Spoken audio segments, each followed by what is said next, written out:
Well, good morning, everybody. It's Tuesday, July 9th at 8:25 in the morning, and the dogs and I are down on the K&P Trail heading south from Petworth Road.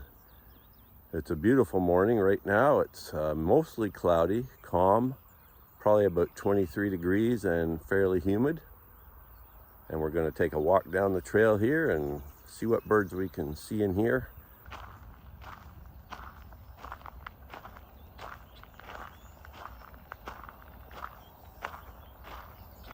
Well, as my more dedicated followers know, I do cover the weather on this channel.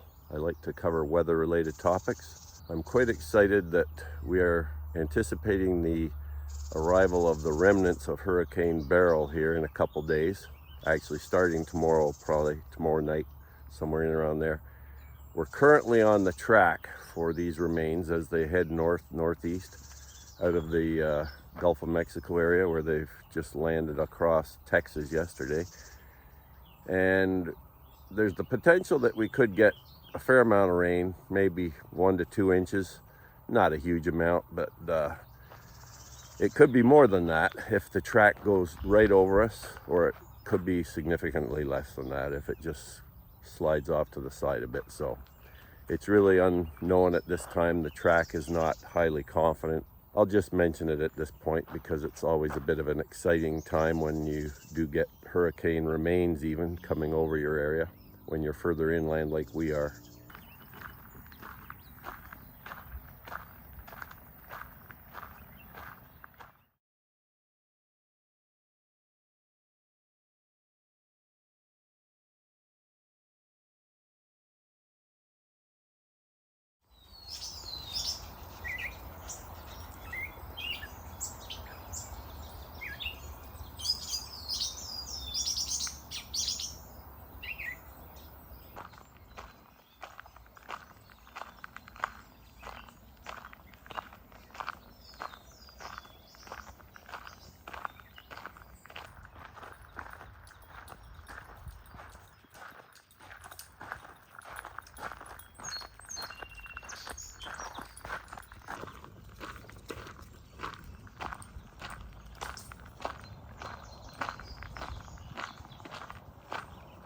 I came specifically to this location this morning thinking we'd escape a lot of the deer flies and mosquitoes that we have on most of the other parts of the trail and on our farm right now.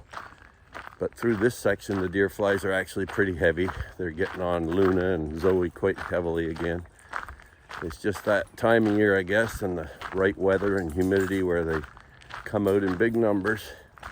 They're not bothering me too much, but they're getting on the dogs.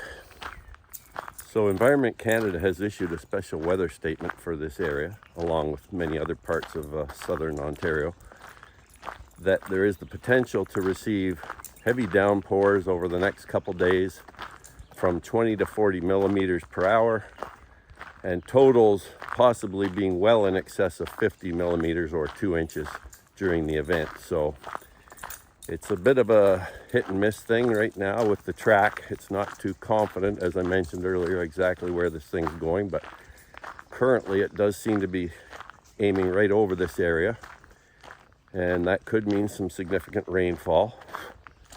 And sometimes if you just get the right conditions, you can get 3 or 4 inches of rain and things like this. So it'll be interesting to see what we end up with.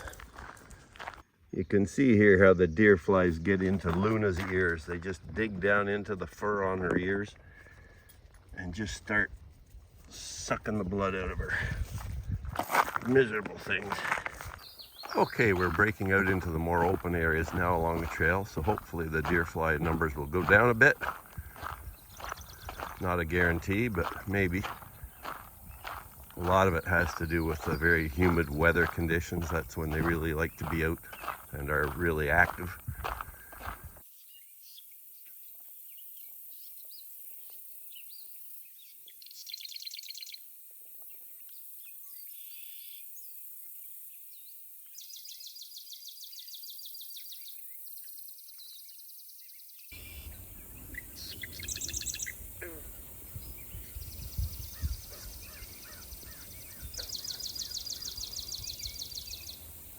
As you can see in this radar image, we do have a band of rain off to the west, maybe an hour away. So we'll have to keep our eyes on that. I think most of it's going to go north of us, but you never know. It may just slide along at this latitude and still hit us. It's not going to be a huge amount of rain, but you can probably see in the background here, it's quite dark, and that's part of it that's arching up over the north end of our area here.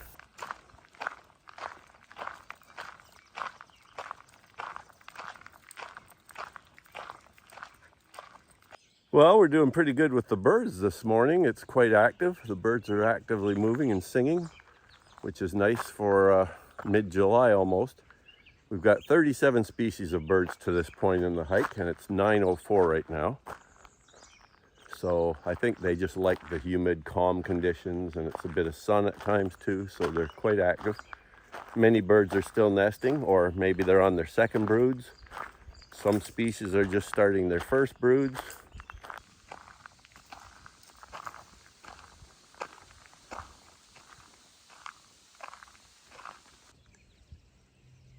So looking off to the north and northwest, you can see that dark area of sky, which is the rain. The closest rain to us right now is over near Tweed, so we've probably got at least an hour before any rain would come here, but again, most of it looks like it's going to the north of us.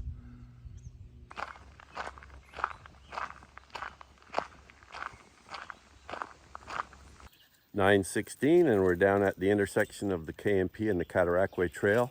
We're going to head up the Cataraqui Trail in this direction and walk over to Petworth Road. It's about another 2 kilometers or so. At this point, we now have 41 species of birds on our list. Up the Cataraqui we go.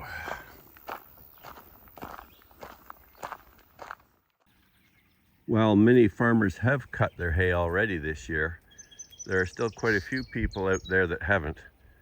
And this is mainly due to the amount of rain we've been getting lately. Sometimes it's hard to get 3 or 4 days together where there's no rain, so you want your hay to dry.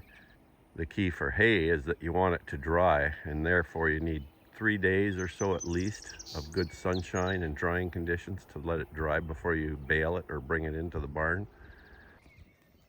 Here's a stalk of wild asparagus. And it's got a nice little hairy caterpillar walking along on it.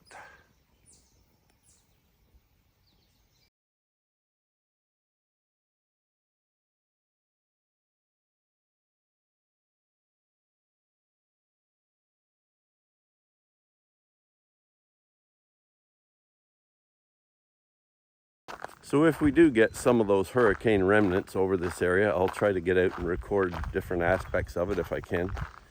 Whether it's just heavy rain or maybe some thunderstorms, high wind, what have you, I'll try to get out there and document it the best I can, since it's quite rare that we get hurricane remnants coming over this area.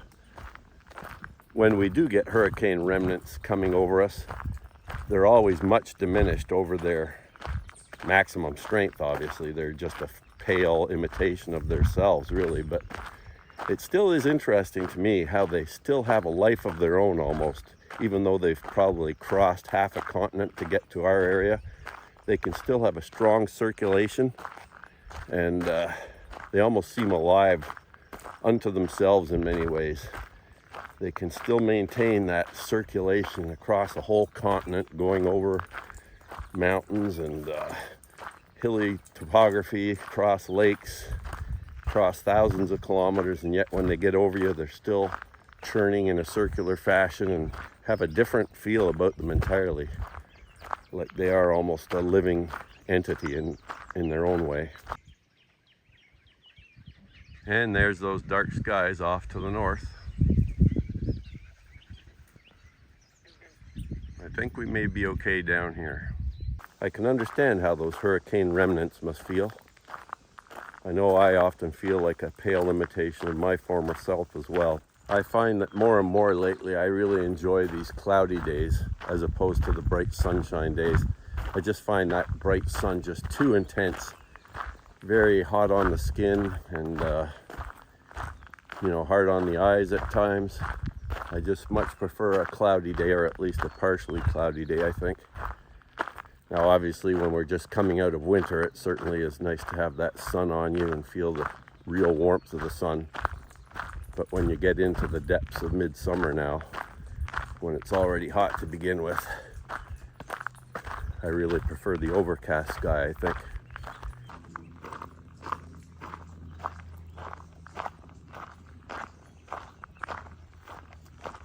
Here's a big field of soybeans. I don't remember any farmers growing soybeans in the local area when I was a kid, but maybe some did. But certainly nowadays, many farmers grow them. They're obviously in big demand, and they must make good money off them. It's just interesting how things can change over a few decades.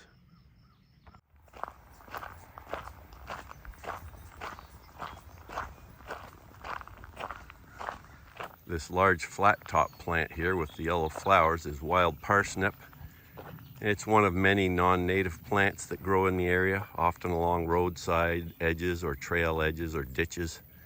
And this is the one that can cause severe burning of the skin if you happen to have juice from the stem or the leaves get on your skin and then they're exposed to sunlight. It's a photoreactive chemical that really can cause severe burning, similar to poison ivy or even worse.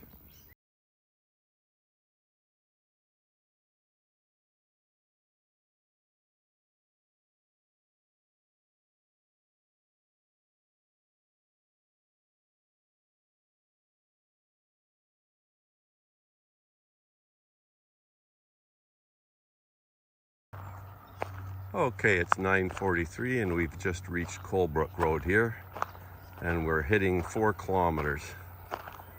So I think we're going to turn around and head back from here. That's our usual walk down at this end. At 9:49, we've got 43 species of birds. So just added a couple species along this section over to the Petworth Road area. And we'll see if we manage to get any others on the way back. It's quite possible that we won't, but usually over a distance like that of 4 kilometers, we will pick up a few more species. So we'll see. So as you can see in this radar image of the rain off to the west, it does look like it's going to go north of us. We're down in the Harrowsmith area shown on this map.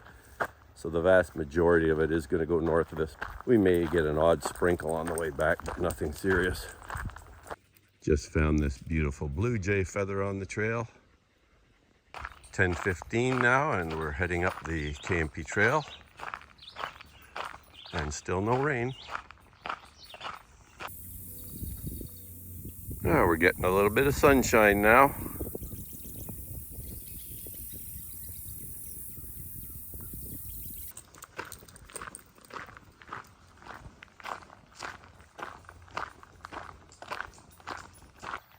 Okay, we're just walking down the last several hundred meters until we get to the car. It's 10:45 and we've got 45 species of birds. So we did manage to gain a few species of birds. The day is very similar to how it was when we started. It's mainly cloudy, calm, and a bit warmer, probably 25 or 26 degrees now, and humid. The rain has held off for us. It slid by to the north, and they're calling for possible thunderstorms this afternoon, later this afternoon. So I don't see any of those on the radar just yet, but they're probably going to spawn ahead of the remains of this hurricane that's approaching. It's already halfway up through the United States towards this area, so it's moving quickly.